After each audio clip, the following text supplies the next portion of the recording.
What's going on, everybody? You're listening to the Point2Point NHL Recap Show, Season 2, Episode 19. Coming up this Friday, we got Trade Deadline, so this is a pretty busy episode we got here, Mark. We're going to be talking about a couple trades that already have happened over the past week or so, and we're going to talk about a bunch of guys that we think could get dealt and where they may go. Before we get into all of that, though, Mark, you're looking fresh. You got a new haircut, buddy. How you feeling? Well, the haircut aspect, I'm feeling pretty good, but I'm a little bit sick right now. So overall, I mean, not too great, but I mean, I'm just really pumped. This is my kind of like my favorite time of the year, along with like the draft and stuff approaching trade deadline. We're gonna get into it, but I mean, like, there's not a bunch of huge names out there, but I still think it could be a pretty interesting deadline this year.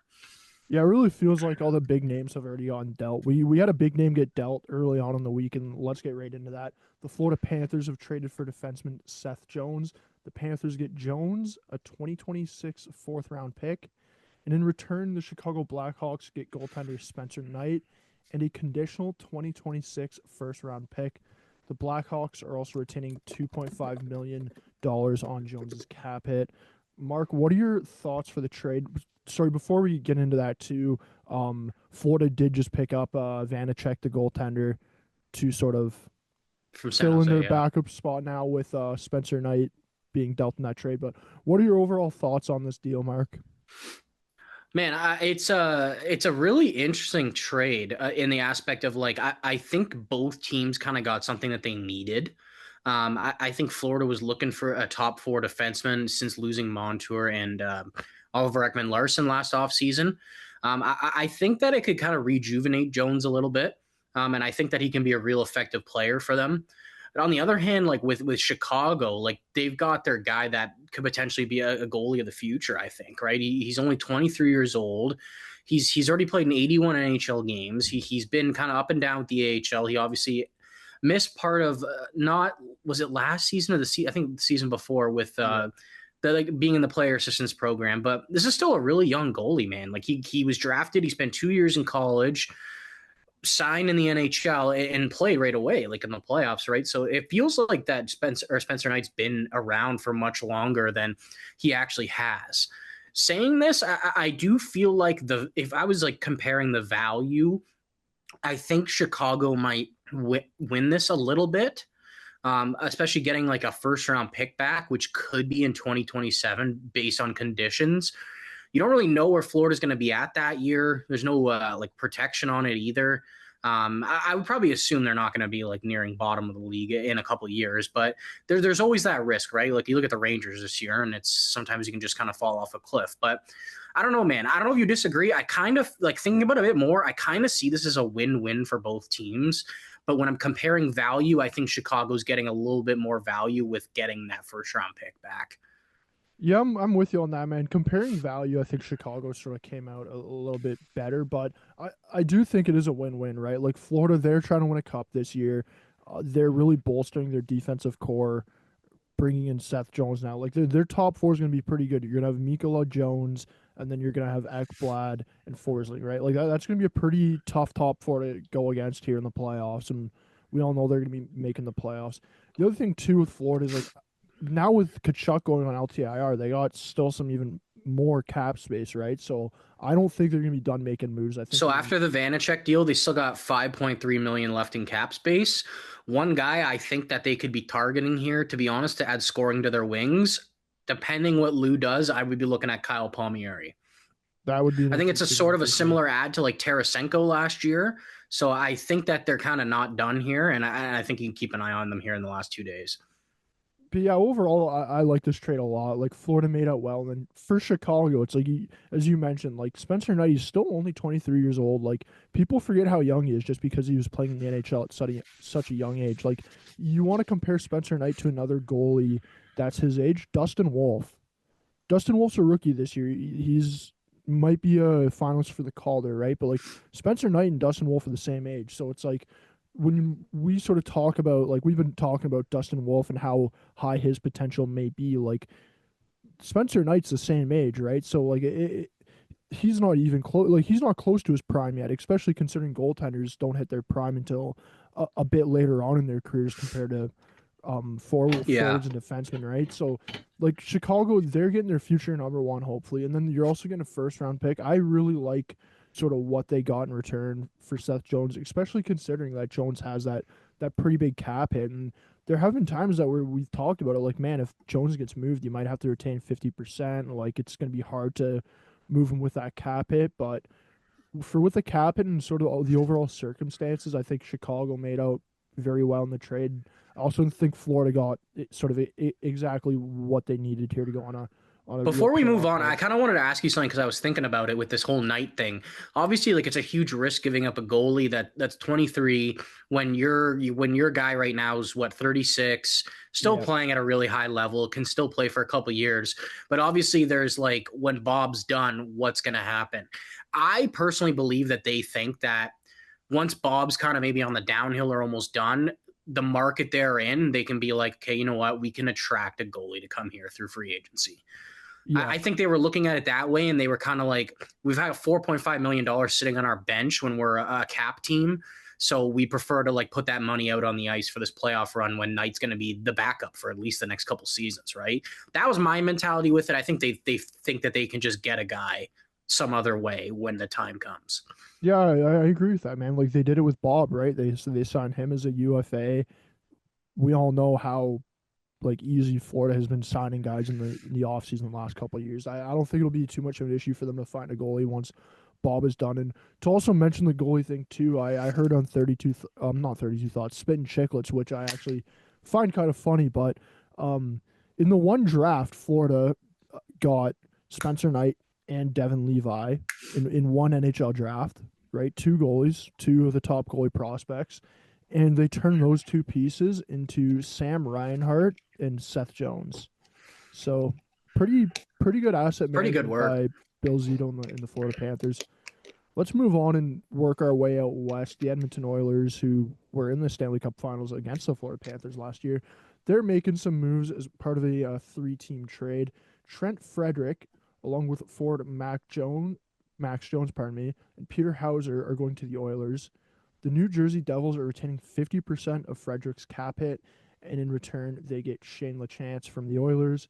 And the Boston Bruins are acquiring AHL defenseman Max Warner and a 2025 second round pick and a 2026 fourth round pick in the deal. What are your thoughts on the deal, So Mark? there's actually a bit of confusion with this trade that I've seen online. Boston is actually retaining half, and then New Jersey is retaining half of that. So New Jersey's Okay. retaining a quarter. It's actually a three-team retained salary deal. So the Oilers are getting Frederic for a $575,000 cap hit, actually, which is pretty good Pretty work. That's nice. why they did the third team in that.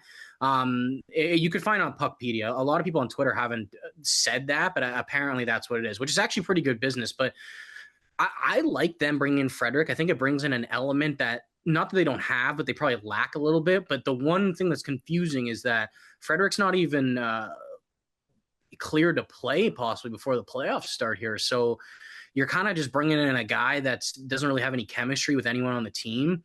Um, if he can figure it out, I think it's going to be a good ad for them. Possibly, he could probably move up in the lineup, move down the lineup. He's a gritty guy. He can play on your fourth line if that's what you need him to. I don't really think they gave up a ton. I honestly, the second round pick and whatever with Wanner, like I don't really think that's Yeah. that much. To be quite honest with you, I think it's a late second round pick. You're getting a guy that can help you probably move the needle here if he's able to get some depth scoring in, but. Do you feel like this is a big enough move for Edmonton? Like, would you have liked to see them potentially go out and get like a top six forward? I mean, I just think that Edmonton's got a lot of problems. Like, to be honest with you, like, I think that they could use a top six forward. I think they could use a top four defenseman, and you could argue they could use a fucking starting goalie right now. So it's like they're not going to be able to address all these things at the deadline. I think they're hoping Frederic could come in and plug him in the top six and he's going to be effective. But unless they're moving this Kane money to LTIR or they're trading him, I'm not really sure how they're going to make many more moves. But like going back to this trade, what do you think of this trade if Frederic is okay and can be healthy for the playoffs? I honestly like this trade a fair bit, man, because when you look at Connor McDavid and the types of players he likes to play with, like Trent Frederic is one of those players that McDavid loves to play with. He's gonna get McDavid like you mentioned you rather see him get a top six forward. Like, yeah, I agree. Trent Frederic isn't a guaranteed top six forward. Like there are some other guys out on the market right now, but I think the Oilers adding Frederic to this team is going to completely sort of change their forward group and the way they roll out their lines. Like right now, you got McDavid, and Ryan Nugent Hopkins, and Zach Hyman on the first line. I think they might try first line of Frederic, Hyman, and McDavid. Like you'll be able to have Hyman and Frederic just getting the puck to McDavid and letting McDavid make plays for those two guys, right? And then if you do that, you can slide Nuge around there down to the second line and play him with Draisaitl. Or if you even want to spread out the talent a bit more, you can put him down on the third line, right? So I think adding Frederic, if they are going to play him on that first line with McDavid, could be pretty beneficial, pardon me, for the Oilers forward group. But I'm with you, man. Like they still need to make some more moves, I think. Like when you look at their defense, man, like I don't, it's really their first pairing is the only pairing I trust. Like I like Emberson, but he's sort of playing with Darnell Nurse, and Darnell Nurse. He's got to be on the third pair. Yeah, And like he's a good PK or shutdown guy, but he can't play like second pairing minutes. It's not going to work. there's really one pairing there that I fully trust on the Edmonton Oilers, and I think that's their biggest issue. Like you look at that Anaheim game last night, man, like a game the Oilers should win 9 out of 10 times. They kind of got embarrassed by the Ducks, right? And there were some times there their defense did not look good whatsoever. Goaltending didn't look too good at all, to be honest. But like for the goaltending move, like it's sort of hard for them, right? Because they don't have much cap space. If you are getting a goaltender that is like really pushing the needle, it's like you got to have a decent bit of money coming off the books. So I don't really see how they're going to be able It's to not do that. happening. I think It's they're not going to riding with happen. Skinner and Pickard. I think they're going to do it, and then we'll see how it goes, and maybe they address it in the offseason. But Like I don't really think that's the right approach. neither do I. The thing there though is Skinner, like we've seen it last year in the playoffs. At least you know that like Skinner can get hot at times, right? And if he does get hot, then the Oilers have a chance of winning. I think right now Right, but I would argue that last year him and the team started slow and then they picked it up and he didn't really have this dip that he's having yeah now in the season last year, right? He kind of rode that to the playoffs and I don't think he was great. I think he was solid in the playoffs, but I do get what you're saying, but I think it's a different scenario with him really struggling right now. He kind of doesn't have his confidence, neither does Pickard, right? So yeah I don't know, like they're gonna get in, right? But it's just like I can't even tell you I'm that confident that they're making it past the first round right now. yeah Honestly, I don't know. that's fair to say, man. Like the when you look at their team, like there's a lot of question marks, man. But like for me, the biggest issue with them is still their decor, dude. Like I really don't think they can win and get to the Stanley Cup Finals with the decor they have right I now. think if you're addressing one more thing and you have one more move left, you go for a D. I Yeah. think it's the most worth it. You got to just say fuck it. Hopefully, McDavid and Draisaitl can push some of these other guys. We can get some depth scoring here. It's not like you're in a terrible spot. Like I would argue they need someone, but it's like when you have two of the best players in the world too, it's kind of easier to be like, you know what? Let's address the D instead of the forward. You know what I mean? Yeah. So, and I think that would go. I think that at the end of the day, like, wouldn't you prefer to lose in a playoff series where like you might be able not to score a couple goals instead of, oh my God, they lost fucking 6-4 because their defense were brutal, right? Like, Yeah. I think that would be a worse way to lose than maybe not scoring, to be honest. Both ways would suck, obviously, but I think they got to look at a defenseman here. Yeah, I'm with you on that. Before we move on from this trade, Mark, I just want to talk a little bit about the Bruins. How do you feel the return was for Frederic? Honestly, considering it's a down year for him and he had 40 points last year and does he even have 20 this year? I I'm don't not know even his exact 100% numbers this sure year. about that. I think he just hit double digit goals. I don't think it's bad, man. Honestly, like to get a second round pick like that, this is the first time in I think like 7 or 8 years that Boston right now has got their first and second round pick in the same draft, just Kind because of they're always crazy. so all in. But yeah, like for Boston's return, man, he has 15 points this year in 57 games. So like he really is having a down year, as you Dude, I think he had mentioned. more goals last year than that. I think he had Probably. 18. But like to get a second round pick, and the other thing too is he's a rental, right? Like he doesn't have any Yeah. term left. So to get a second round pick back for Frederic when he's having a down year, and as you mentioned earlier on too, like there's also the injury worry there.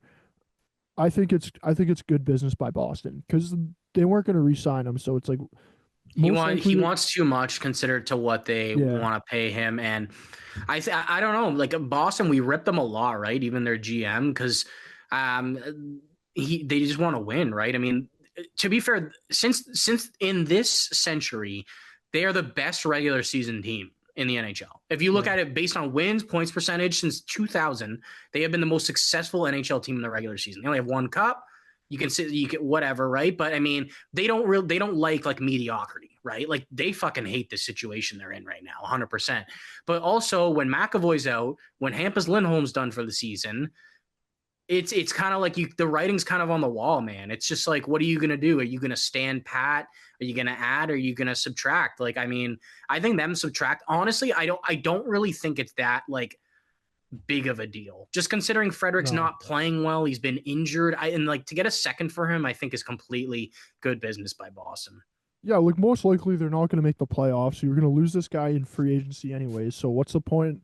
What's the point in holding on to him to maybe be able to just sneak into the playoffs, right? And as And you mentioned, the one thing I think some people aren't realizing too, I wouldn't be surprised if some of these teams that maybe become sellers like this, like, would you really be that shocked if Boston flipped that second before the draft to get like a player for next season? Like, not I at all. wouldn't. Not Like, at all. I don't even know if they're going to make the pick with it, right? But just to get the asset, like people were saying, do you really want to trade Jake Evans and get another second round pick? And I'm like, if he's not going to re-sign, yes, because Yeah. that second round pick could be packaged with something to either be moved up the draft or to get a player. An asset's an asset, dude. It doesn't matter if you've got 6 second round picks. Like it doesn't mean you need to draft with them. Yep. Like look at Logan Thompson. He gets traded for a pick last offseason, right? Like that allows a team like Boston now to make that sort of trade. Not saying they're going to go out and get a goalie because they got Swayman and they don't need a goalie, but if there's like a younger player with term left that like needs a new opportunity, like that allows Boston to sort of be in it because But they even now have if those you're saying expendable Logan assets. Thompson, the same thing with Vegas. I'd say their return was underwhelming. They got 2/3 for him. But would you be surprised if any of those thirds are in play here at the deadline? Like I'm not. I wouldn't be Yeah. surprised at all. We know Vegas is going to be making some moves here, and they love giving away their picks. Next up, let's talk about your boy Marcus Jake Evans. Despite being a major trade target, he is staying in Montreal. The Canadiens extended him to a 4-year, $11.4 million contract. The contract has a cap hit of $2.85 million a year. Evans has 28 points in 61 games this season. It's not a career high yet, but by the end of the year, it will be a career high. I believe his career high is 29 points. So, unless he gets injured within the next 5 hours and doesn't play the remainder of the year, it's going to be a career high point year for him. Mark, how do you like this contract? This might be biased, but I think it's a great contract, dude. Like the second when I saw he was extended, I was waiting for the number. I was like, okay, I think this is going to be 3.5 to 4 mil. That's what came to my head right away. I said, if they got this done, I wonder if someone kind of gave in here and maybe it was Ken Hughes, considering Doc's out for the season. Honestly, I don't really know much like about his future in accordance to like I don't really think he has too much upside, and we don't really want to lack centers.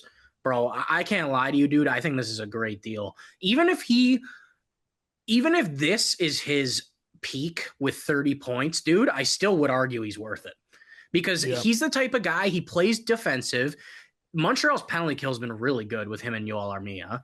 He's one of the better penalty killers in the NHL this season, at least. And he's one of those guys when you're watching him, even when he's not doing much, he's effective because he's always working hard. Like he's always going to give it your all. And I think even in the future, if he slides down and is the 4C, I don't have any problem with that, dude. I think this is a really good contract. I think that I'm applauding Ken Hughes now for getting this done. Bro, the cap's going to like, do you realize like when this contract is done, the cap's like probably going to be like 115 to 120 million? Dude, I was joking around with you yesterday, and I think I was saying when this contract's done, that's going to be a league minimum in the NHL. It's going to be like the veteran minimum or whatever those deals are. Like I love this deal for the Canadians, man. Like I thought that if he got to free agency and there's like this year's free agency for centerman, it's not too good. Look at Chandler Stephen and how much he got overpaid last year, right? Like there's going to be teams that are going to overpay centerman in free agency. No, I'm not saying that Jake Evans was going to sign that same deal, but I think there was going to be a team that would offer him like $4 million a year I with wouldn't a be 12 surprised if years a on the team deal, offered him right? like a 4x4 or 4 mil for 5 years kind of thing. So yeah, for Montreal to get him locked up for 2.85 mil a year, like that's a phenomenal contract, dude. Great bit of business by Hughes Dude, and it's his only $1 million upgrade of what he's making now. He's yeah. been making 1.7 for 3 years, and he's been worth that. Like, I don't know, man. I've always really liked him. He's just one of those guys that's in the bottom six, and it's like even when he's not scoring, he doesn't have a goal in 10 games. He's effective out there because he's going into the corners, he's blocking shots, he's a pretty fast skater, to be honest, too. Also, seventh round pick, like the pretty good Yeah. pick by the Habs back. And honestly, I think this is an attest to like Jake Evans likes what this team is doing right now and the way it's moving forward. And I think that he wants to be a part of it because Well, he could have taken, like you said, he could have gotten more money. without a doubt he wants to be part of it, man. Like I think I saw him post today or maybe a couple hours after he signed it. It was a photo of him as a teenager or as a kid, and he was wearing a like a junior Montreal jersey, and the caption was Funniest thing like, is though, is he was actually a Leaf fan growing up. He's from Toronto. I was gonna say, was that not the Toronto Junior Canadians jersey? Yeah, I think it was because I think he may have played in the GTHL. But you know what I mean? Like he seems like a guy that's bought in with this team. The thing I love about him too is like as you mentioned, he's just sort of in your bottom six. But the thing with him is he knows his role and he plays it really well, dude. Like he doesn't try to do anything extra, man. He just tries to do his job and get off the ice. And I love that and locking him up for what you guys did. It's really good contract. We have some more moves in the Atlantic Division. Pardon me. The Tampa Bay Lightning are acquiring Yanni Gourde and Oliver Bjorkstrand from the Seattle Kraken. They also get a fifth-round pick. In return, the Kraken get Michael Esamont, a 2026 first, a 2027 first, and a So sorry to 2025 interrupt you, dude. second. There's actually a bit more info about this trade. I don't know if you want me to just say the trade because there was a Go ahead little with bit it. more going on I saw here. So the full trade apparently. So Tampa Bay's getting Yanni Gourde, Oliver Bjorkstrand, a 2026 fifth from Seattle, and the rights to prospect Kyle Acoin, who is a Detroit Red Wings pick. This is actually a 3-team deal. The Red Wings are acquiring a fourth round pick from Tampa Bay in 2025. And the Kraken are getting Michael Esamont, 2 firsts, which is in 26 and 27, and the Leafs second round pick this year. Seattle is retaining 50% of Yanni Gourde's salary, which gets him down Yep. to 2.5 million. So he's actually originally being traded to Detroit. Seattle's retaining half. Detroit trades him to Tampa. They're retaining half of that. So Tampa's getting him at 75% retained, which is $1.29 million cap hit for Yanni Gourde. And the conditions on the fourth, it's going to be the better of Tampa Bay or Edmonton's for Detroit. So Detroit, third party in that deal, they're getting a fourth round pick for retaining basically 25% of Yanni Gourde's salary. Just wanted to plug that in there because I didn't think you had like the third team in there. But how do you feel about this trade, dude? Now seeing this, man, that's pretty fucking good to get Gourde for 1.2 million, man. Yeah, that's really nice for Tampa. I know this trade sort of was just breaking as we started recording, and we didn't have much time to sort of fully sit down and digest it. But I like to. I think similar to the Seth Jones trade, I think this trade is working out really well for both sides of the deal. Like for Tampa, man, their top six and even their third line now, like their top nine forwards are loaded, dude. Loaded. I know. You look I at the agree. center depth, you're gonna have Point, Sorelli, Yanni Gourde, and then as you mentioned earlier before we even started recording the podcast, you still have Nick Paul there. So like if somebody goes down, you can slide him over to center, right? Like their center depth right now is very good. Their top six, absolutely loaded. Yanni Gourde, he won a cup in Tampa, right? So this is a team he's Two. familiar with.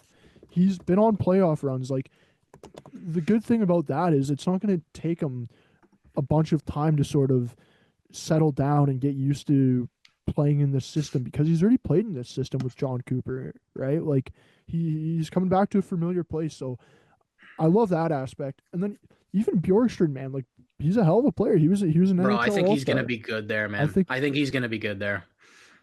yeah, I think he's gonna be super good. And then when you look at Seattle, hey, you're getting two first round picks and a second round pick back. Like that's as you've mentioned, like that's a lot of assets coming back.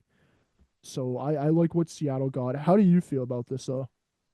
I think in Tampa's aspect, they look at it like we're in like win now mode. We're not going to really we don't really want to be drafting and developing. That's kind of not our time to do this. I think it's a really good deal, dude. Honestly, like as much as you're talking about the Yanni Gord aspect, I love the Bjorkstrand part of Yeah, this, dude. He's an extra guy that can score you a goal. He's probably going to be fine playing in the top six there. He also has another year left on his deal too, dude. Like he's yeah, not a rental. He's got one more year at 5.4 million. I think with the cap going out, that's totally fine contract for him. He scored 20 to 25 goals a season consistently throughout his career. And to be fair with you, dude, like when has like Oliver Bjorkstrand ever played with elite players? He came from Columbus to Seattle. Bro, you fucking put him in the top six there with he's either playing with Hagel or Gensel with Sorelli, bro. Like, I wouldn't be surprised if he scores 30 next year. yeah. Like the two best players he's probably played with is Yanni Gordon, Jared McCann. So I think he's gonna pop I mean, he off played with with Panarin for a little there. bit in Columbus, but I mean, you know what Yeah. I mean. It wasn't really that long, but yeah, I think this is a I, really good ad, dude. Because I saw they were looking at some scoring wingers too. And like you said with Gord, dude, he's already been there. It doesn't really take time to adjust. You got to think there's probably a high likelihood he's signing there.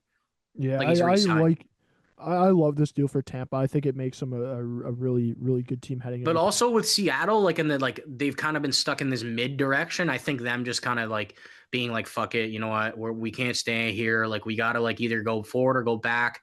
Going back right now is probably the best thing. You get 2 first round picks, one in a really good draft next year, and then you get one in the year after. And then we're gonna talk about a couple other guys, like they might even not be done selling here. Yeah, like there's still a couple of guys that we think may get sold. We'll talk about that in a bit. The thing I'm loving right now though is that you have two teams in the Atlantic where it feels like they're really making a lot of moves right now. Like it's the two Florida teams, right? Like the Florida Panthers and Tampa Bay Lightning. They're both absolutely loading up. Dude, if I'm the Toronto Maple Leafs, I'm sort of sitting here looking at this, going like, "Holy fuck, man! There's an arms war going on right now, and I am not in it." And I'd be a bit nervous if I was the Leafs. Yeah, So we'll go into that a bit deeper, but I honestly believe that a lot of these teams in the Eastern Conference that are in a playoff spot believe that the East is wide open. yeah, I think it it's is. wide, and honestly, I believe it too. I can't even tell you who's your favorite to win the cup in the East or to go to the finals. Like, I'd can you say even think of it within 2 seconds? I'd say Like with Florida's my certainty. favorite. I but there's no certainty. It's like I love Tampa now. Like I love Florida, Carolina. If they can get things rolling, it's like, man, Yeah, like what I if the love Leafs them. fucking do something, dude? Washington's been nasty all Yeah, year. Like what I'm saying is, yeah, there might be kind of a favorite, but it. I would argue it's not like other years, like I at think all. I agree with that. I think like if we're sitting here in 3 months and the second wild card team was in the Stanley Cup Finals from the Eastern Conference, I wouldn't be like, holy shit, what a Cinderella story. You know what I mean? I'd be like, yeah, like Yeah, to be honest, like that maybe the New York Rangers can be like, yeah, well they got Shesterkin and like look at their fucking offense with the JT Miller trade. Like, yeah, 100. um, Percent we got a couple signings here to just talk about briefly before we get into our sort of trade bait board. First signing, it was the Sabres re-signing Jordan Greenway. Looks like they've re-signed him to a 2-year deal with a cap hit of about $3.5 million. Mark, how are you feeling about this deal between the Sabres and him?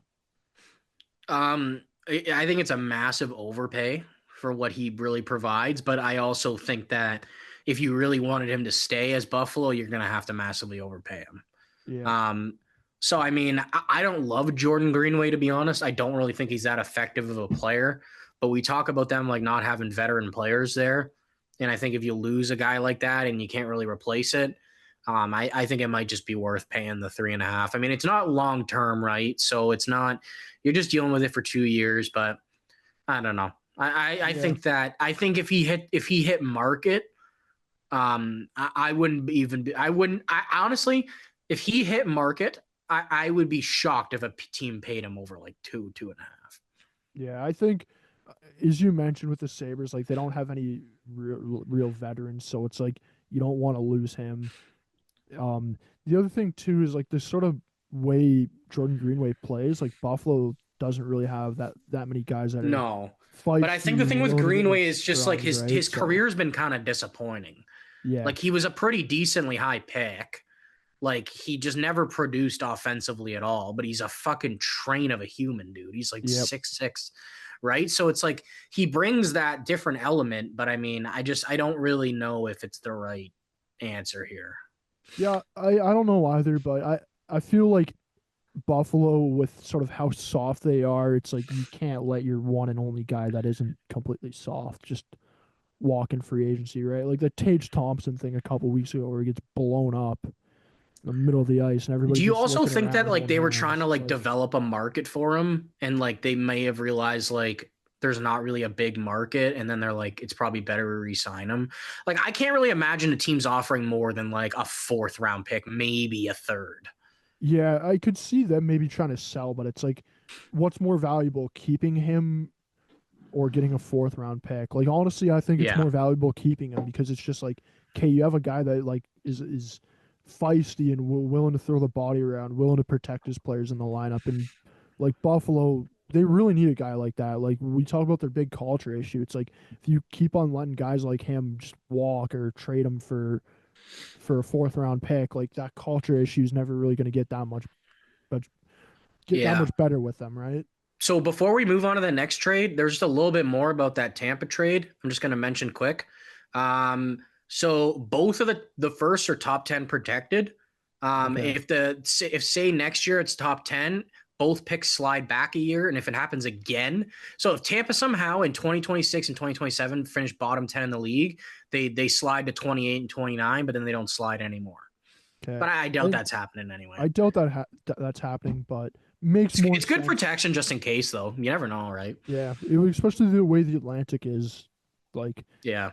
you never know if a team is down here, they might just miss. Let's move on and talk about this next extension. It's Matthew Olivier. He's signing a 6-year deal with a cap hit of $3 million, $18 million contract in total. It's pretty lengthy, Mark. What do you think about it, though?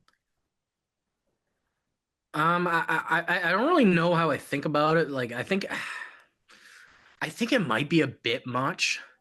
Like, I say that because he's having a great year, but Yeah, like, you have to kind of look at what he's also done in the past, and it's like his shooting percentage is up 5%. He's never scored over 5 goals in a season. He's got 10 plus right now.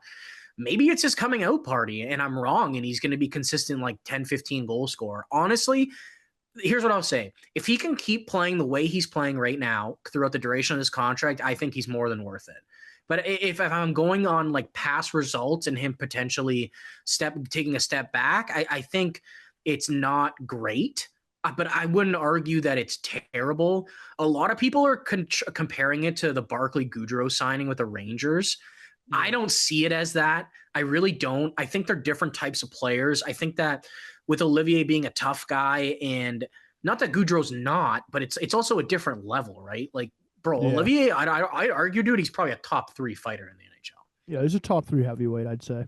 Like 100%. And it's like, if he's also being effective, he likes to be there. They've got a lot of young players that need veterans. Like, I don't absolutely hate this deal, but if you had to ask me if it was an overpay, fair, or an underpay, I'd say a slight overpay. If my sweet spot for him, I think would have been a 4-year, $10 million deal with him making 2.5 a year. So I think it's just Yeah, like maybe a little bit much money and maybe a couple too many years, in my opinion. But also, dude, he could have gotten this on the fucking market, dude. yeah, Like that's why it's like with Columbus, he probably loves being there. Columbus has had problems in the past of players not wanting to stay. Like I don't think it's an outrageous contract, but I also don't think it's a great one. yeah. I'm sort of with you. I don't think it's a great one, but I don't think it's outrageous. I think with the terming 6 years, like with the way the cap's going to go up, it's sort of going to not. Age better. Yeah, it's going to age a bit better. And as you mentioned, like I think the big thing with him is like maybe he's getting overpaid for his point production, but sort of the intangibles that he provides, right? Like being there, being able to fight anybody in the league. Because this is a guy that like there's not one guy in the league he won't drop the mitts with, right? Like having that on your Yeah. team. I think the problem would just become, dude, if like say the hockey intangibles like start going downhill and he starts looking Yeah, like almost like say he starts looking like Rempe, where it's like Yeah. he's not in the lineup every night. Like it's the possibility where he looks better in the AHL. I think that's where you start running into problems Yeah. if his hockey intangibles really start regressing. But also like why I said the Greenway deal was an overpay. It's like, dude, they're similar players, and I'd argue like Olivier's a lot better, and Greenway got more money, but like he got a much less term. Yeah, and even another guy sort of think that like maybe you don't want it to get to is like a Ryan Reeves, right? Because Olivier's going to be Much older, different age though. much different age, but I'm more, I guess, towards the back end, right? Because at the back end, he's going to be 34 when he's coming off this deal. So it's like if he's, if after like 31, where it's like his 32, 33, 34-year-old season, he's sort of falling off, and it's maybe like, oh, yikes, the back half of this contract isn't really looking out to be the greatest. Let's move on, Mark, and do our little trade bait segment here.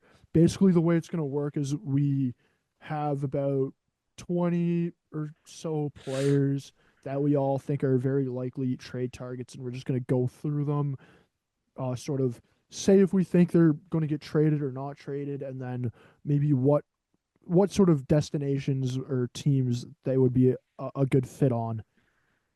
So we'll start off with the first one. It's Brock Nelson from the New York Islanders. Mark, does he get traded? And if so, who does he go to? The only reason I want to say no, he's not getting traded would be Lou just being delusional.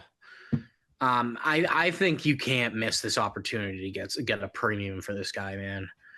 Like he's basically the best rental on the market right now. Like besides Rantanen, we don't really know if he's 100% getting traded. I would say yeah. I'd say he's getting traded. I don't think the Islanders are in a position where they can make the playoffs here. And what was the second question? Where's he going? Yeah, what's a team that would be a good fit for him? Honestly, Winnipeg. That's a good I one. think Winnipeg would be a great spot for him. Get a 2C in there. So I'm with you on the Lou thing. I think he'll get traded unless Lou's being delusional. Which I think he's getting traded at there's a like good possibility of 2:30 that. on Friday. Yeah, yeah, that seems about right. Maybe even like 2:59, 59. Or knowing Lou, it's going to be like past the deadline and we don't think he's traded. And then it's like a trade that's sent into registry like 20 minutes before and we didn't find out. And it's like Yeah. he actually gets traded. But so, because the whole thing you mentioned, like it's too hard to not trade this guy when like there could be such a good return for the Islanders, right? And for me, the team I think that he would fit pretty well with is the Toronto Maple Leafs, dude. Like the Toronto Maple Leafs right now, they're watching the Florida Panthers and the Tampa Bay Lightning go out here, make some pretty big splashes, right? Who's the number one guy out there on the market right now? It's Brock Nelson. He's kind of what the Leafs need, being able to play second or third line C. And if from New York's perspective, it's like, man, you could get a decent bit back from Toronto because Toronto may be feeling that pressure where it's like, hey, we have to go out here and make a significant move, not just picking up a depth defenseman or a bottom six forward. So Well, Toronto needs a center. So like it yeah, makes sense. that's that's my number one fit for him. Next up, we got Scott Laughton of the Philadelphia Flyers. Mark, does he get traded? Yes. And I've got him going to Toronto. You got him going to Toronto. Okay. Yeah. I think that they like the extra year on his deal at $3 million. And I think that he could fit in really nice as the 3C there. Here's my thing, dude. I don't think he's gonna get traded. Really? Again? I don't think he gets traded, dude. When you look at Philly's lineup, dude, they don't really have that many centermen, right? With Like, trading Frost now, but I think Philly is more. I think Philly, regardless if it's going to be the deadline, I think Philly is looking like big picture here. And I personally think within the next 5 to 6 months, they're making a huge deal for someone. I could see I that. mean, like sort of like a Pedersen type deal. That'd, Like maybe that'd not be pretty him big. specifically, but I think that they're going for something like that.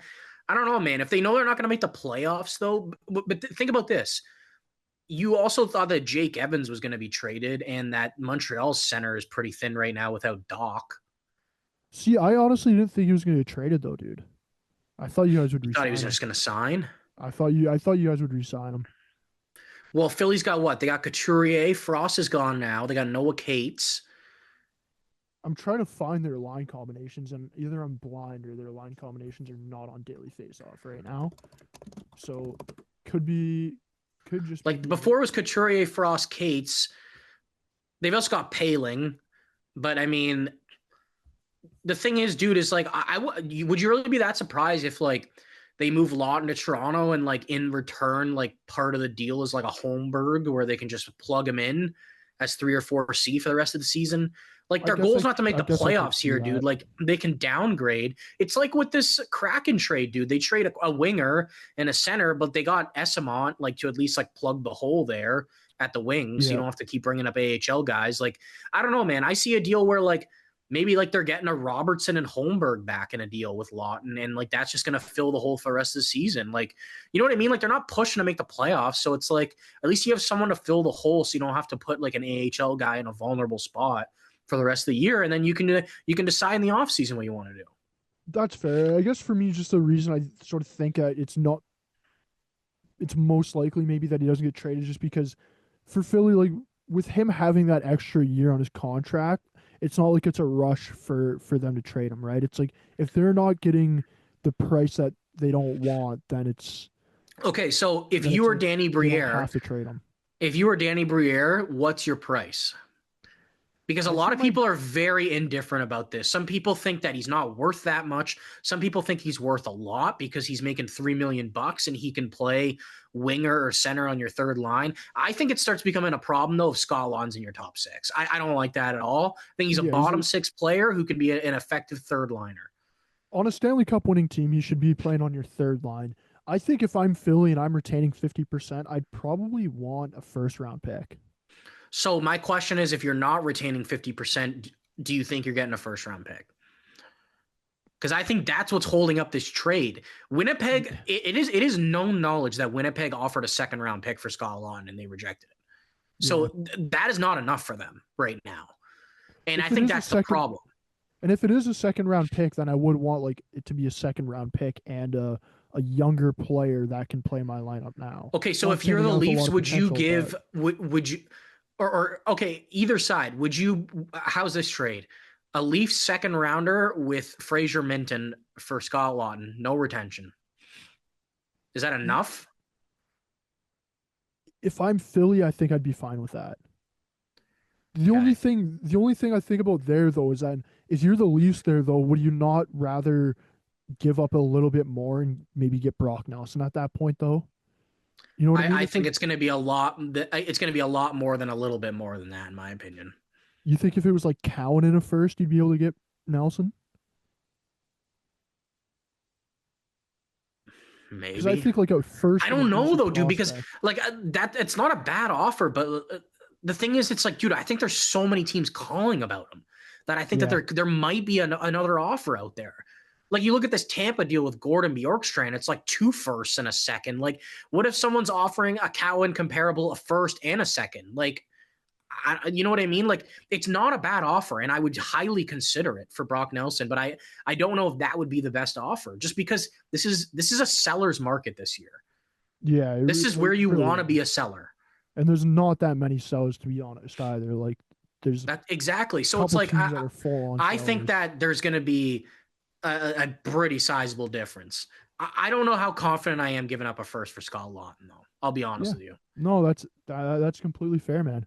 Let's talk And about to it. be fair, if you're the Leafs too, that's a 2026 first. They don't have their first this year. And Let's also, let's Philly's got 3 firsts this year, so I think they're asking teams for a 2026 first. I think that's the problem right now. What's holding up this deal? They don't yeah. want 4 first round picks this year. They're just picking every other pick this year's draft. Yeah. Next up we got Ricard Raquel. This one's an interesting one because he has 5 years left on his deal. Mark, Is it that I long? I I'm pretty sure it's 5 years. Let me Oh double man, check. I thought it was 3 or 4. No, sorry, it's 3 years. It's 3 years. It's three Okay. I years was gonna at say I thought when he yeah. signed it was a 5-year deal. No, it's 3 years at $5 million a year, which is why had the Gotcha. five in my head. Um, I think he gets traded, Mark. Really? Yeah, I think he gets traded, and a team that I think could trade for him is the Minnesota Wild. I Hmm. think I think they could use some help in their top six. I think they could use a little bit of help there. And the thing with the Wild too is like I don't think they really want to be in on like a big rental player. So it's like if you're with Raquel and having that term left, he's a guy that will still be on your team for the next couple seasons, right? I think they'd be a good fit for him, and I do think he gets traded. I think if you're Pittsburgh, man, with sort of the season he's having, it's it's too much of a risk to not trade him this deadline, hold on to him, and then sort of have him like have a down year or something like that next season. What do you think about him though? Um, I think with it being a seller's market, he should get traded, considering how good he is. I don't think he's getting traded though, to be honest with you. But honestly, bro, after seeing this Bjorkstrand trade, the fact that you could argue that Bjorkstrand got a first, like, why wouldn't Pittsburgh try to do that, dude? Yep. Where'd you say for him a good I, spot? Minnesota Wild, I Minnesota. said. I'm gonna kind of disagree with that. I don't really know how many more moves they got in them after this Nyquist thing. Yeah. Um, but honestly, I think Raquel would have been a better ad than Nyquist, even if you had to give up more. I think they need scoring. I say he doesn't get traded, but if he does, I think a team that could use him and the extra scoring is the LA Kings. Yeah, that'd be an interesting one. I think that there's a decent possibility he could go there. I'm hoping he gets traded, dude, because I want to see him go on a I playoff would run with this too, and I team. honestly maybe Dubas is probably calling, man, but I don't know if he's going full fire sale here or not. Next up, we got Rasmus Ristolainen. I don't think he gets traded. I think the cap I hit's too high. I don't think that they're willing to retain half of that deal. I think they'd yeah definitely be interested if I'd take Risto for 2.6. I think he'd be decent. He could probably be a number 4 or 5 guy, and he'd be one of the only right-handed D available, really, of significance right now. yeah I don't think he's getting traded though. yeah. Just with a cap hit of just above five, and there's still 2 years left after this year as well. It's like Philly's not going to want to retain. Teams trading for him. It's like, do Is you it really two want to? more years after this year or one more year after this year? It's 2 more years after this. I wouldn't be surprised if he gets moved like next year at some point, though. Yeah, I just think there's too much term left right now for a team to want to take on that contract.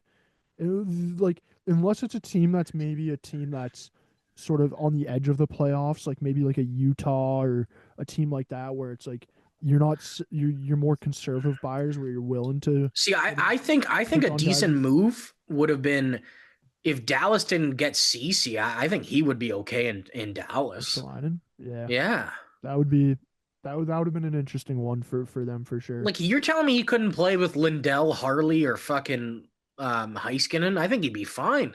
Yeah, And I think he's an upgrade. He'd be an upgrade on any of their right-handed D, upgrade on like Matt Dumba, dude. CC, Nung. What's that? Upgrade on Matt Dumba. Oh, Yeah, you don't think so? I think Matt Dumba's a Hall of Famer. No, Oh he God, for sure is would that have been guy? an It's because upgrade, I man. ripped him a couple pods ago. We're the biggest Matt Dumba haters around. But the thing is, too, also, like, would you, if Dumbo was in that deal going the other way, like, would you even feel as bad about taking on his full money? Like, it's No, only $1.5 million difference. Like, no, I'd possibly take Risto at that. it's more just for the teams that are near the cap, don't have LTIR space, right? It's like those teams I don't really think are going to be in for Ristolainen. So it's like the teams that I think may be in on him are the teams that are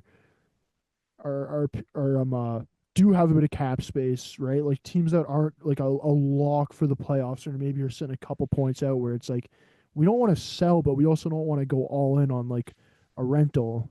You know what I mean? Yeah, yeah. I don't want to say Montreal's a good fit for him, but like a team that's sort of in Montreal's position where it's like you guys don't really want to sell, but you also don't want to go out and sell the farm for If we players. didn't re-sign Savard, like, I'd be open to a Risto trade, depending Yeah. at, like, how much and how much we're actually going to have to give up and whatever. But I mean, I could see a team in the offseason, maybe if they don't like re-sign one of their defensemen, they go after him in a trade, like at the draft or something. I just don't see it happening right now, to be honest, Yeah, I though. think mid-season's a bit too hard to work out there. Next up, we got Brandon Tanev. Mark, do you think he goes anywhere? I think he's 150% getting traded. I think with Seattle also saying that they're willing to eat half his contract, you're getting Brandon Tanev for 175. I mean, if you're that tight to the cap, you can even throw a third party in there and you get him for like 850K, right? Yeah. So I think yes, he's getting traded. One place I've already said this team, but I still think Toronto's high on that list. I think they're to reunite the brothers. I'd argue Toronto could use a bottom six center and winger. So that's my kind of prediction for the deadline with the Leafs. They might go for maybe an extra bottom pairing defenseman, and I could see Lawton and Brandon Tanev coming in. Yeah, I'm with you on that. I think Toronto's a great fit for him. You're reuniting the brothers. He Bring can play there. speed. He can play on the fourth line. And the thing about him too that would be great for Toronto is Toronto year in, year out, when they get to the playoffs, there's moments where it's like, man, this team doesn't like have the energy, like what's going on. Like Brandon Tanev's a guy that's gonna go out there, do like Kills play penalties too, dude. play to his fullest, right? Like he's gonna get the team going at times when they need to get going, right? So I think he'd be a great fit there What would you be willing to give up for him for if at Tanev. a 175 cap hit as a rental? Say like a maybe like a B minus prospect. No picks. No, like a B minus prospect. If it is picks, maybe like a Do third, you think fourth. them going Minton straight for Tanev is too much to give? Yeah, I think so. Bit much. I'd say a bit much. Um, Okay. I'd rather just give him like a third or fourth round pick at that point. To be honest, Yeah. use Minton in like a bigger deal if you need to. Have that available, like have that available where you can Yeah. throw Yeah. Minton Like in if to it get. is like if they have to use him Yeah. for Lawton or whatever. The only thing that is hard with the Tanev and sort of trying to judge his market is that I think there's going to be a decent amount of teams that would be interested in him, right? It's like what Yeah. can you? Is there one cup contending team that wouldn't want him for 800K for a playoff run? Like slide him in on your fourth line there, Probably not. Like I mean, it'd probably be worth it as long as the price isn't too high. right? So it's like if there's like four or five teams interested, then it's like I don't know, maybe he goes for like a second round pick, or we're all sitting here like, oh wow, that was a bit high, but it's like, hey, they got a bidding war going on. Yeah, I think most playoffs teams would definitely be interested. Next up, we got Ryan Donato. Mark, does he get traded? Yes, the only reason I wouldn't is if you could get him at a good cap hit to re-sign him, just because of the whole Bedard factor, and he's actually a guy that's working with him. Yeah, I do think he's getting traded though. I think that this is the chance to sell high on a guy who he's dude. Doesn't he have like 18 or 19 even strength goals this year? Like that's pretty fucking good, man. I don't know how Like he's many got even more than strength some he of has, like the but top elite players in the league. he has 22 goals this year, so probably No, around but I know, but 18. like I think 18 or 19 of them are at Yeah, 5-on-5. Like it's pretty impressive. He hasn't even been doing much like on the power play. I say yeah, he's getting traded. yeah, I think 100%. he's getting traded too. You can get him for Manageable two. cap hit at 2 mil. Chicago Yeah, doesn't have any retention spots left. I don't think that's that big of a deal though. neither do I. And if you do get a team to retain, you're going to be getting him for 1 mil, right? So it's like I think Where there's do going to be you some. feel is a good spot for him? I think Winnipeg, dude. Okay. This is where I think Winnipeg adding him, getting a bit more center depth. Like you can just slide him in there at 2C, have him play at You two think C, he's and that good though to be a 2C? with the year he's having, I think he could, man. And The thing is, it's like he plays a decent amount of wing though, like with Bedard, right? So it's like I feel like if I'm acquiring him, I kind of want him on the wing. if you do want to play it, like you could play him on on third line wing then too, and Okay. Winnipeg like play him with Lowry at center and sort of have three pretty decent lines. I just think that if you're Winnipeg and you're getting him and you're playing him at center, your top six forward group just got a decent bit better. Yeah, I don't know if Winnipeg really wants to fuck up that third line magic they got though with Appleton and Lowry and stuff. That's why I'm a little bit hesitant for that spot, I guess. Where do you think a good spot for him would be? I feel like you're not going to expect this at all, but you know what? One team that I think that could use a secondary scoring right now, Ottawa. Yeah, I think yeah, he could fit in nice in Ottawa, dude. Be a third line winger, like you said. He plays center. Their centers have been out, but he doesn't. That doesn't need to be his main position. They're a really tight team to the cap. They've got assets. I think that this deal makes sense for them because Ottawa yeah, this year, like they're different, right? They're playing better D and not scoring a lot. But in past years, it's been the complete opposite. Which I'd argue the position they're in now is better. You finally figure out how to play yeah. defense. Like it's the lack of scoring sucks, but I don't know, dude. If you could land an auto for like a second round pick, dude, I would do that in a heartbeat if I was Ottawa. Yeah, I would do it for sure. Next up, we got Carson Soucy. I think he gets traded, to be honest. I think he's getting traded, but I don't think he's getting traded to a playoff team. You don't think so, eh? Not really. I don't see it. So, They don't want to retain. They don't want to retain. I don't think any team's going to be able to take that money right now. I think he's either getting traded to maybe I don't want to say a non-playoff team, but maybe a team that's got cap space. And I think it's either that or he's getting traded in the offseason. who's a who's a team that you think would be a good landing spot for him? Honestly, as much as I'd like, I don't know if this makes sense, but I'd love him in Montreal, dude. I think it makes more D expendable. He's got an extra year on his contract. I think I'm looking at spots like that where it's like a team that's got some cap space, able to take an extra year on that deal. Like honestly, dude, even after Seth Jones trade, could you not see maybe Chicago getting him? I Like to could bring in see another that. veteran defenseman who's big, like that's the type of deal I see, to be honest. I could see that. It really just depends if Chicago wants to like give up an asset for that. The one team I think maybe could use him is the Red Wings. I don't Oh, that's know. actually a decent pick, yeah. I don't know fully how it would work making the money work, but having Ben Sherrod as your first pairing left hand shot defenseman, like that's it's just not it, man. It's not it. And by the way, I don't think he's going to Montreal at all, but I just was thinking about it and I was like, if we're actually going to sell like Savard and maybe Matheson, it'd be a pretty good like vet guy to bring in just so like we're not very thin. And he's also got an extra year on the deal. That was more my mentality with it. You could probably get him for like a fourth round pick at this point, Yeah. I would think. So I don't know. I just think if it, maybe Detroit kind of makes sense, honestly, but I just don't think a lot of playoff teams are going to be able to take him. And I don't think that if Vancouver's not retaining, I don't see another team doing it as well because he's got the extra year. Yeah, Detroit for me, like I don't know how the money would fully have to work out there, but I think just looking at their roster, like they need a little bit of help on defense, and he could provide that for them. Next up, we got Connor Murphy. This is a name that's been out here for a while. Fair bit of the teams we think are going to be interested. Mark, is he getting traded or no? I don't think so anymore. I think after the Jones trade, I don't know. I think that they're subtracting a little bit too much if they trade him and they actually want to be like decently competitive with Bedard and not just keep subtracting and subtracting. Obviously, I've been saying he's getting traded all year, but I think with Jones dealt now, I don't see it happening right now. I'm with you, dude. After Jones getting traded, No more um, retention spots either. yeah, Like, and is like it's a $4.4 million cap hit for this season and next year, right? which Like isn't it's not bad. It's just a lot to take on mid-season.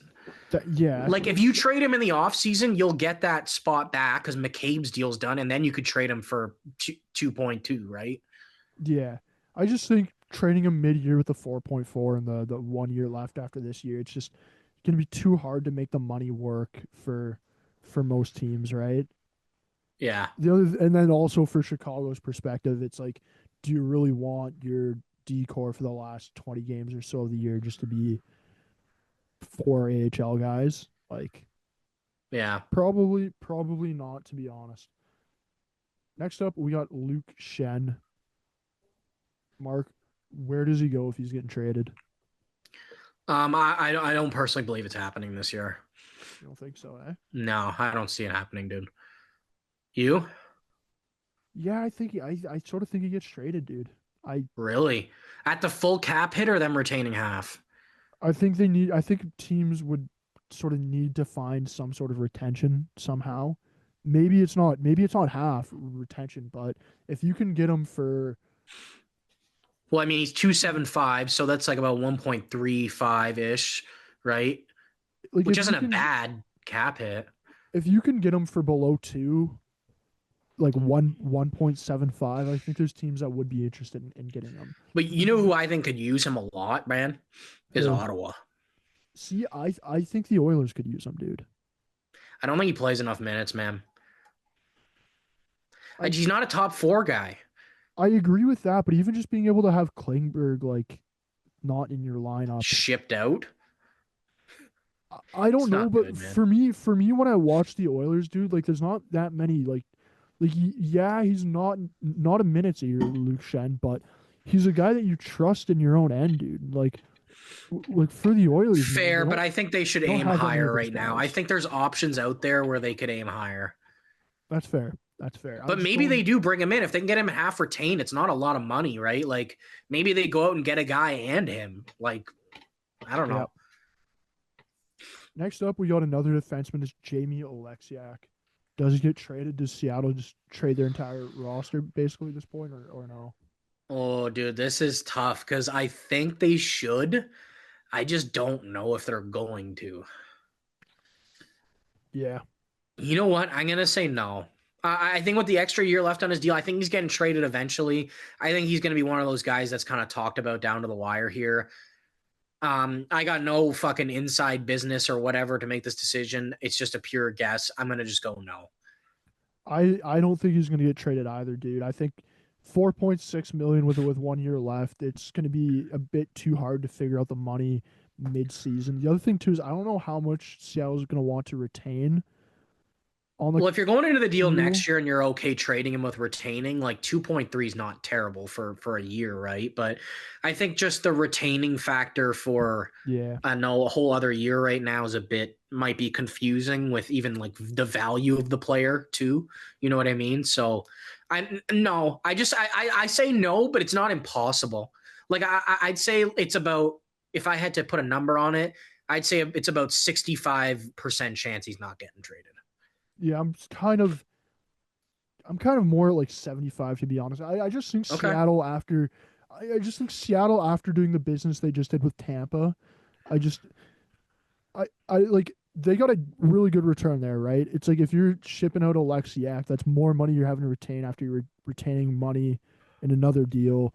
It's like, yeah, you're kind of sellers, but like also like don't completely blow it up. You know what I mean? It's like I think there's other moves that Seattle would rather make before moving on from a Jamie Well, we're going to talk Alexiak. about another guy here in a bit, but I Yeah. mean, I don't really disagree with that. But I mean, I also just wouldn't be that shocked if he's traded, but I just think it's a hard trade to make right now. Yeah, that's understandable. Next up, we got Peter Mrazek. Does Oh, he get brother. traded? If so, where does he go? Kind of feels like Oh, all the goalies man. have gotten This moved. guy's name has been out there more and more the last couple days, and I don't know what to think about it. So, Frank Saravalli said on a show today that he believes Peter Mrazek is available for free. If you're willing to take Peter Mrazek right now, they don't want anything for him. Problem is his money. Yeah, 4.25 million. It's not an easy money to take on. So as an acquiring team, if you're interested, but you don't have cap space, you're basically only going to have to pay a third party broker to get his money down. The problem is it's yeah, this year and next year. It's not just this year. I'm going to be honest with you. I don't see it happening. I don't think it should happen. I don't think there's any team in the league that's in a playoff spot that doesn't have a better goalie than Peter Mrazek right now. So I don't think it should happen, and I don't think it's happening. Like, I'm sorry, dude. Him to the Oilers is the dumbest thing I've ever heard. I don't no, even think he's an upgrade over no, Pickard. no. I That don't at that all. that's not happening, nor should it happen. If Fuck the no, team, dude. I honestly I, think I'd want to pick for taking his contract right now. yeah, like I don't think he's getting traded, dude. But the one part of me that would see him getting traded is if it is a scenario where you have a team trading a goalie and then they're like, okay, we kind of need a goalie now. Let's go out and just get Mrazek so we have like But that was a Florida, which they backup. have Vanacek now. But there still are other goalies that I guess could maybe get traded. Like I'm not saying this is going to happen, and I'm not saying it should happen, but Dan Vladar is a name that is kind of on the market a little bit, right? How do Like you feel how about his value now, considering Vanacek was traded for like a 28-year-old AHLer and no picks? I think Vladar's I think Vladar's more valuable than that, to be honest. So I heard that he's available for a third. I don't think any team's offered that, but I'm not convinced that you get a third after this Vanacek deal, though. I'm just being honest with Yeah. you. I don't really see it happening. Like I don't think he will get traded. I don't know. That's a hard one to judge, but like back to the Mrazek thing. It's like if Vladar was to get traded, let's say the Flames retain 50% and he gets traded for a third or fourth round pick, right? Yeah. And then I could see it where it's like the Flames are like, okay, we can get Peter, like they have cap space, right? It's like, okay, we can get Peter Mrazek now for a seventh round pick. That's that's more an area where I see if Mrazek is getting traded, like that's something that would So you happen think where they'd, but then you're also committing to him for next year, though, too, dude. yeah, that Is is the the is the thing, right?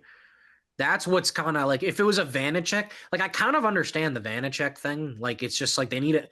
They I guess they don't want Drieger to be that guy, and like it's just the rest of the season. Bob gets a backup yeah. that has experience. Um, there's no retention in that deal either at all. Which I'm actually really surprised he even got traded in the first place, to be honest. But um, yeah, I mean, I don't know. I don't really see it happening in Mrazek, to be honest with you. Nor do I think it should happen. I don't think any fucking team should be acquiring him, dude.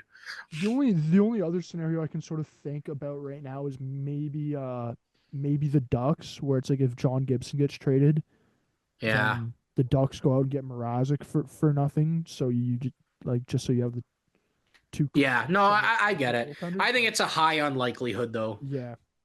Next up, we got your boy in Montreal, Joel Armia. Does he get traded, Mark? And if so, where does he go? Man, this is a tough one. I'm not really 100% sure. I think I'm leaning a little bit more towards yes. Um, but I'm not like 100% confident on it at all. Montreal's got one retention spot left this year. I think next year it's going to change. Um, I have a feeling that there's interest in him for sure. He's a pretty good like penalty killer, can play kind of fourth, third line. I think if Montreal was smart, they would use the retention spot on him because I think that now that Evans is gone, he's probably the most valuable rental they have. Yeah, And if you want more assets from him, you can get him for 1.7. And I mean, even if you get a third team in there, you get him for under a mil. One spot that I kind of like for him is Dallas. I think you bring in some depth into that lineup. You bring in a different type of player who can kill penalties. He's a big body. He's got veteran experience. I think he could look pretty nice in Dallas playing on like a fourth line right wing role. so for me, I also think he is going to get traded, and I have LA as my number one spot for him. I Okay. think LA could use him there, slide him in on the third or fourth line. You can roll out him and Dano on the PK, right? Like we know Dano and Armia from a couple years ago when they were on Montreal together. Like that, it's a really good penalty killing tandem. Very good, two very good defensive forwards, right? Like I think if you could pair those guys up on LA, that'd be a pretty good sort of shut them down line in the playoffs. That's not a bad option either.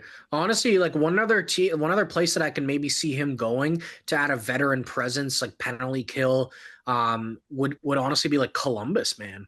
I think that he Yeah. might be like a decent ad there where like they get an extra bodies in. They've had a ton of injuries. It's also kind of like an insurance thing.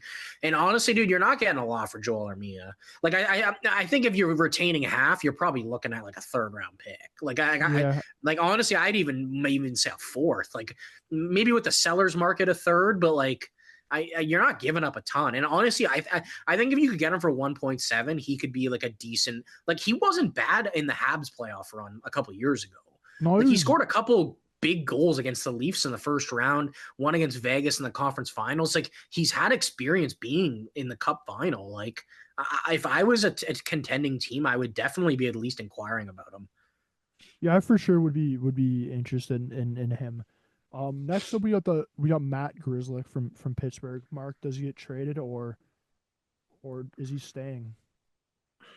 I think it's more like this guy's probably like a 50-50 shot. I'm gonna go no. I think I've been the why I say that has nothing to do with the contract or even like the player. It's more well, it is a little bit the player. I just think that he's been a pretty decent defenseman in his career, but he's been kind of exposed in the playoffs a lot, and I think a lot of teams are going to see that with his small frame. But also, I could see a team like kind of picking him up as like maybe a depth piece as well. But I think I'm gonna go no. I think he gets traded, dude. I think there will be a team out there that will trade for him as a depth piece because What do you? if Where you're do you pitch, see? pardon me, Like where's the spot you see? I I can't think of a like real good place right now. Maybe One Detroit. I could see maybe Detroit. okay. I One don't spot know I if was they. thinking of before Colorado made this trade was there. Like because their bottom pair hasn't been great this year. I mean, they did Yeah, get Lindgren now, but I mean, if their bottom pairs like struggle to move the puck a lot, so he's a puck mover. Like I don't know, maybe I see like that working, but I don't think there's like a ton of teams interested. Maybe like Winnipeg, yeah, I could potentially like see that. you know what I mean. But I see him more being like a bottom pair. Honestly, depending on the team, he might even be out of the lineup. I don't know. I just more think he gets traded though, just because he's a UFA at the end of this year, right? Like, I don't think Pitt really is going to re-sign him, or he'll Yeah, you go retain back to half too. It's just like Pittsburgh. 1.3 something. Like it's not Yeah, terrible. it's like you might as well get some sort of assets back for him at least, right? Like, Yeah. because if not, you're just losing a guy for nothing. Next up, we got Brian Dumoulin on Anaheim. I I don't think he's getting traded, dude. I don't know if that's crazy, but I just think Anaheim's decor. They just don't have. I don't think they have the room to really trade like a veteran guy right now. They already traded Fowler early this year, right? Like when Fowler got traded, there was a lot of rumors that they didn't really want to trade him at points because it's like you don't want to be having all these young guys in your decor. I think Dumoulin is going to stay in Anaheim. What do you think? I think he's 100% getting traded. You think so? Eh? Yeah, I do. I think that there's going to be interest in him with him being a Stanley Cup champion, a guy that can play a decent amount of minutes. Um, that contract's not bad at all at just over 3 million. Yeah. I mean, I get what you're saying, but I think like them bringing in Truba and they have Gudis, like I think at least for the rest of the season, that's kind of enough veteran presence there. Because if you look at it on like a scale with Montreal, like they've got the same amount of veteran defensemen. I If you guess. trade Dumoulin, you still got two, right? I think Dumoulin's getting traded. I think that with him winning two Stanley Cups and him being more of a defensive shutdown guy, I think there's definitely going to be interest in him. Um, honestly, man, I see a team like Detroit going after him. That would be a great fit. Yeah. He can play the left and right side. He can play the bottom pair. He could probably slide in the top four if you need him. I honestly think he'd be a top four defenseman on Detroit right away. That's one spot I see him going. And honestly, another one too. I keep talking about them is Colorado. I think they're trying to reinvent the bottom half of their defense right now. I think after Gerard and Taves and Makar, Manson's been pretty underwhelming this year. They're trying to add a little bit more bite to their back end. That's why they got Lindgren. But they're also kind of looking for a puck mover. I don't think Colorado's like anywhere close to done making moves here, dude. Like at all. Did you hear what they said last week? Like Landeskog's like not coming back this year, dude. Like Yeah. that's 7 mils think going to LTIR, and they're fucking open for business, dude. I'll be honest, I don't think Landeskog ever comes back. Yeah, and then it sucks, dude. But like Yeah. it's in the reality, it's like if you know that he's going to be out at least the regular season, fuck the money, put it on LTIR, go for it. You know what I Yep. mean? Those are a couple teams I see Dumoulin going to. I think he's getting traded, dude. Because also Anaheim's tried to extend him and they haven't made progress. So I think that's also a part in it as well, where it's like they actually wanted him and he doesn't really want to stay. Like you may as well get rid of him. You can go for someone else in the offseason. We got two players left here on our little list. Two of them, somewhat of the bigger names, I guess, that are out there right now. First one is Mario Ferraro. Mark, I know you think this guy's getting traded and will get a Yeah, I do. decent I return. think he's So getting traded, dude. I didn't really know at first because San Jose would kind of leave them a little bit thin veteran wise, but they still have got some older guys in that system. Like as much as they're not great, like they've got Vlasic, they've got Jan Ruda. Wallman's not a veteran, but I mean he's played a decent amount of Oh years yeah, now. I'm gonna be honest with you, dude. This might sound crazy, but I honestly think a team is giving up a first round pick for Mario Ferraro. I do. I don't think that's crazy at all, dude. I Because he also has an extra year on his contract at 3.25. That's a very fucking manageable cap hit for a guy yeah that can play. I think at worst Ferraro on most teams is a number 4. yeah I would argue there's probably a select couple teams that maybe he'd be in the bottom pair.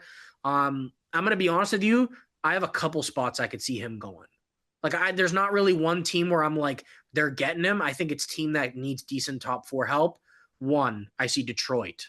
Definitely an option there if they don't get some of the guys we've mentioned. Another one, Colorado. He played with Cale Makar at UMass. They've got a connection. They won't necessarily be playing together, obviously, maybe on the PK, but I think he'd be decent there. Another team, Winnipeg. I totally see a spot for him there as well. Honestly, there's probably a bunch of other teams that I could rhyme off here, but if I was a contender, I would be calling about him. I don't think he's necessarily the best, the greatest. Like I'd be more comfortable with him as my number 4 on like any team than him kind of running my second pair. But I think at that cap hit for this year and next, he blocks shots. He's more defensive. If you don't really necessarily need an offensive defenseman, man, I'd be calling about him. You know who I really think should be blowing up San Jose's phone right now? For him, The Edmonton Oilers, dude. yeah, that is definitely another team I could see him going I to. think I think he should be the Edmonton Oilers' number one trade target this trade deadline. Would you be confident with them with Nurse Ferraro as a second pair? Like a lot more confident than you are now? Yeah, I I'd think I would honestly too, dude. I'd honestly even maybe prefer Ferraro and Emberson, and then you go Klingberg Nurse maybe as your third pairing. The only thing is I don't know if you can do that with Nurse, if that's gonna like Yeah. take a toll on his ego or But whatever. I think in this year, like Ferraro kind of threads the needle. Like I think that like it's the same situation as Alexiak where he's got a year left on his deal, but also like it's less money. Like I'd argue there's a couple defensemen like Provorov's a guy that has been on the market, but I don't think they're trading him at all. Yeah, I think Columbus is going for a playoff spot, and he's wanting to re-sign there. I don't know if it's happening, but like I wouldn't trade him. That's 1D off the market, right? Like so, I don't know, man. I think San Jose should take advantage and get another first here. yeah, I'm with you on that, dude. Last player we're gonna talk about that's sort of on our trade bait board, Mikko Rantanen. Mark, this is the big name here. A lot of rumors. There's going to continue being a lot of rumors this week. Does he get traded? Yes or no? No, I don't think so. That's all. I'm It's with just a guess, bro. I don't think so. I I'm with don't you on think. that, man. I think, and this is what I think it's going to come down to. I'm 100% convinced that they're looking. Like 100% they're calling, they're seeing. I believe at the end of the day, it's going to come down to Carolina's just not going to think the offer is sufficient enough for them to at least ride the rest of the season as they are a team competing for the Stanley Cup. I think they'll see more value in keeping him and trying to extend him and having him for this playoff run than what they could possibly get in return.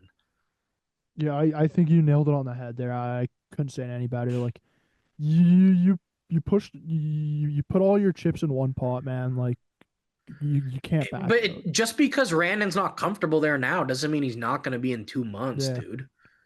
like dude, It's not that like okay. I honestly I think them being open to like looking what's out there is fair. yeah, I don't think that's not like I don't think that's insane, but I just don't think that there's going to be an offer good enough from a team that's competing this late in the season that they're going to want to change up that much because you got to think too. These teams are probably looking at it like, dude, if we go get Rantanen, is the same thing going to happen to us? Is he going to come here and be like fucking shocked and not figure it out? Like yeah. we're a month away from the end of the season right now. Like we've just seen him get traded and be starstruck and he's not figuring it out. Like, do we really want to ruin what we have right now to do that? Like, I don't know. I just don't think it's happening, to be honest. I'm with you, dude. I don't think it's happening. If you're Carolina, dude, go win a fucking cup with him and convince him that he should stay Yeah. because of that reason. Just before we wrap up the podcast, we got one more quick little sort of segment here. We're gonna just talk about a few names for each of us that aren't major guys that are out on the market, but guys that we think may have a possibility of getting traded here at the trade deadline. Mark, I got a couple names. I think you got a couple names as well. Do you want me to go first, or do you want to go first here? As we begin here, I just want to kind of have some breaking news here. This is going to change the deadline a lot for the New Jersey Devils. Jack Hughes has been placed on LTIR and will miss the remainder of the season, but will be available for training camp. No fucking Oh, way, dude. brother. First off, before we get into the segment, I just want to say in the past week, my fantasy team's gotten fucked. Jack Do Hughes, they go hard for Brock Nelson? yeah, yeah, Sorry to interrupt, but I was just thinking that. you kind of, yeah, I don't know. I Or think do you they, just toss the season right now, dude? Fuck. I don't know if I'm them, man. Who I else did was you that, lose in fantasy? dude, I have Kachuk, I have McAvoy, and I've got fucking Jack Hughes now, all like out for the year. First place in fantasy. Fucking bullshit. Man, Fucking that's bullshit. crazy. My buddy sent me a screenshot of his in my league with him. He's got Fox, McAvoy, Jack Hughes, and Theodore out right now. Yeah, like That's fucking insane. good old LTIR just wrecking fantasy around the world. Okay, Mark, sleeper trade targets. I'll go first. One of my sleeper trade targets is Eric Carlson. We were talking about a bit yesterday at work. I think Dallas would be a So do you great think it fit like a for him. sleeper, like he's likely to get moved here in the next 48 hours? I don't think like super likely. It's just more like I'm just more going with like sort of some interesting names that aren't really getting talked about too Okay. much. Where it's like I could see an area where they maybe do get traded. I could see the path for a trade. First one is Eric Carlson. I think Dallas would be a great fit for him. Like we were talking about at work yesterday, their right hand shot defensemen really are not great. Even after getting Cody Ceci, I still don't like it that much. They got Dude, he's LTI. been They got worse since he's been there than it was in San Jose. yeah, It's not looking good. like they got some LTIR room, pardon me, and they got some contracts that they could ship off, right? Like Labushkin, Matt Dumba. Like there's some guys there that where you could send back in a trade or trade to another team to sort of find a way for the money to work. I would love to see Carlson in Dallas. That's my first guy. Yeah, and right now they've got 4.6 million bucks in cap space. So I mean, even with some retention, you're probably gonna have to ship someone out the door. I don't think it's impossible to make happen either. I saw that they're very hesitant to put Heiskin on LTIR because they do think there's a possibility he's coming back at the end of the month. So I Yeah, don't think that additional 8 million is going to be going on. So you would have to make it work with that 4.6 million. But that's not impossible to move a Dumba and use that cap space and get Carlson for like 7 mil or 7.5, you know? So, I mean, I think it's kind of unlikely to happen now. I kind of see it more in the off season. But I don't think it's that, like, I don't think it's a bad take whatsoever. I'd be a bit shocked if he was traded just because it'd be like, holy shit, how'd they make the money work this fast? But yeah, I mean, it makes sense considering Pittsburgh's situation. He's kind of on the uprise a bit here too. These last like couple weeks, he's kind of playing like a yeah. number one defenseman again. Mark, who's a sleeper target that you have? Um, it's a bit of a sleeper. He's been talked about a bit, but since he's not a rental, Jared McCann. Yeah, I think that there's probably a pretty good amount of interest in him being he's scored 40 goals before. He's I would argue he's been Seattle's probably best player the last couple seasons. He can play the wing, he can play center. This is kind of off the board, but you know where I see him going, man? where Utah.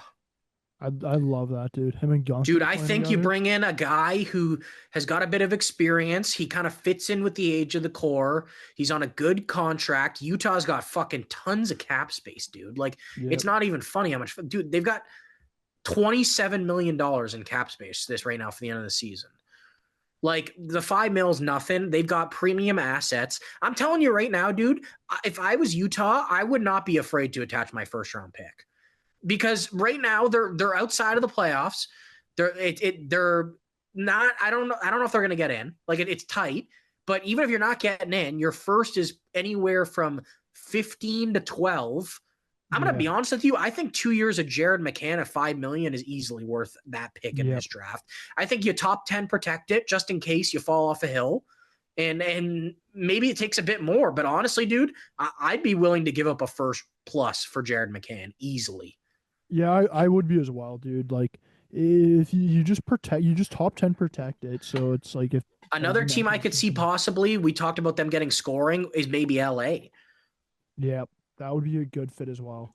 But I think with Seattle, the seller's market right now, like, bro, if you got a first for Bjorkstrand, you're getting a decent amount more for fucking Jared McCann.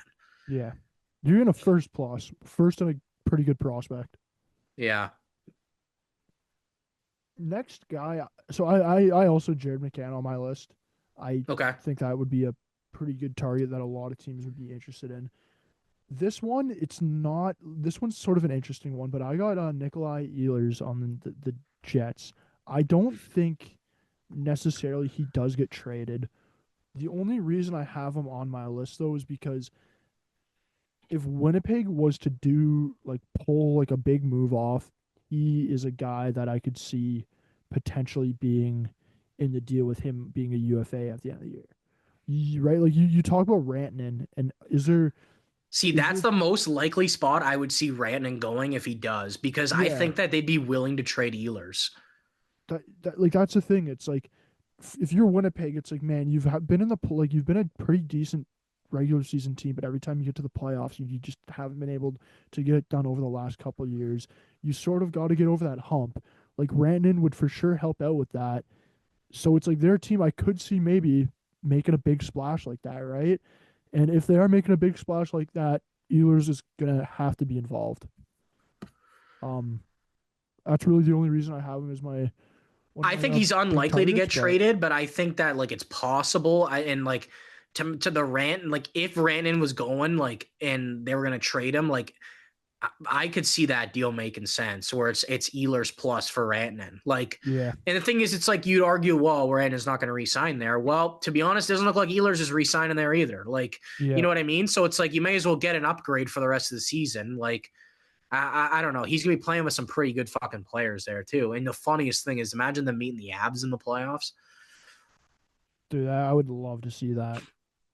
Mark, who do you have next if you have anybody? I think I stole one of your guys there. I apologize. We have to come up with one other on the spot. But my other sleeper, he talked about a decent amount, not a lot, is Brock Besser.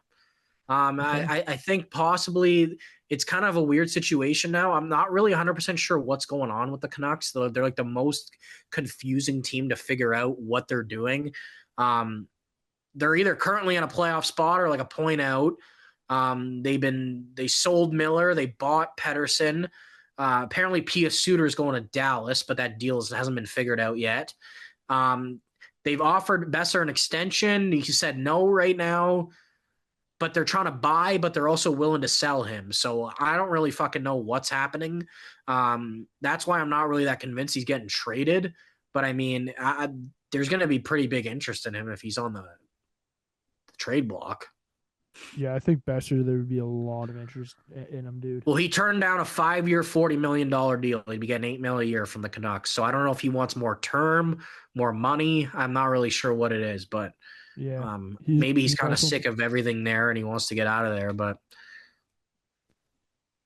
yeah, he's also American, so you never know if there's that whole aspect where it's like kind of wants to go go play somewhere in the U.S., get out of Vancouver.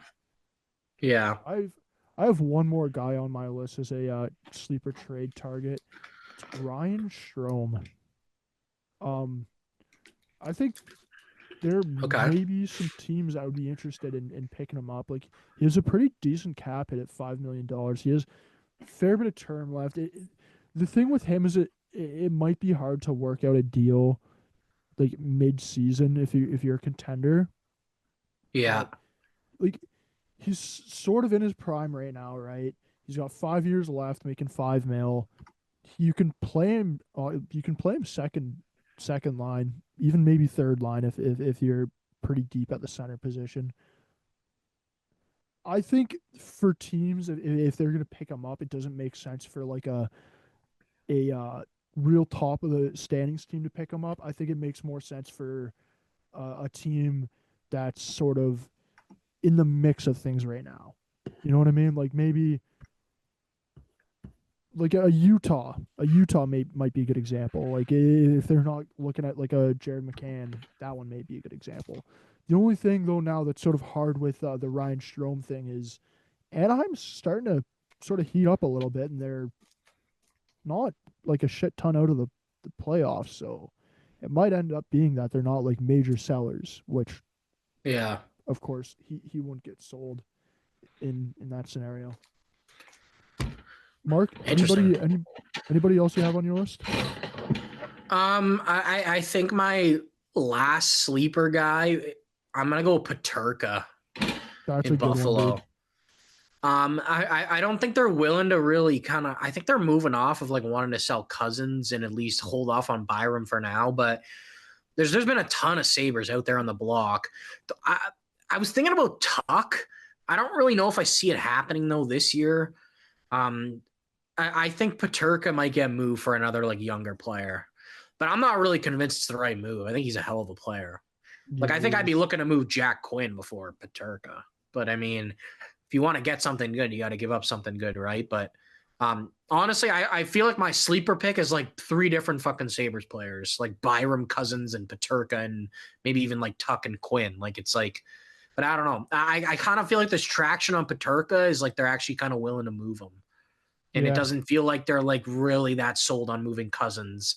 And because they got close with Detroit, apparently, I'm so curious to know what they were talking about. But honestly, I think maybe Paterka on the move for maybe another younger body, maybe even a bit of a vet who somehow doesn't have protection. But I could somehow see that Buffalo's in a seller's position. The only thing with them is a lot of their players are younger players. That it's like you don't necessarily want to be going out and selling. dude, I was fooled by the Frank Saravalli account yesterday that Tuck and Paterka were going to Tampa, and I was like, "Holy fuck, this is gonna make them good." And then I realized it was a fake tweet, and I was like, "Jesus." Oh brother, oh brother. Yeah, I've almost been caught by one or two of those before. It's not the best of times. Yeah, Honestly, man, I cannot wait until Friday. Staying home all day watching trade deadline. I know a lot of people are going to be following the trade deadline shows and seeing what's happening. That's going to wrap up this week's episode. We'll be back next week, probably early on in the week, to sort of record and talk about all the trades that did happen, see if anything we predicted and didn't predict. But for everybody tuning in this episode, thanks for tuning in.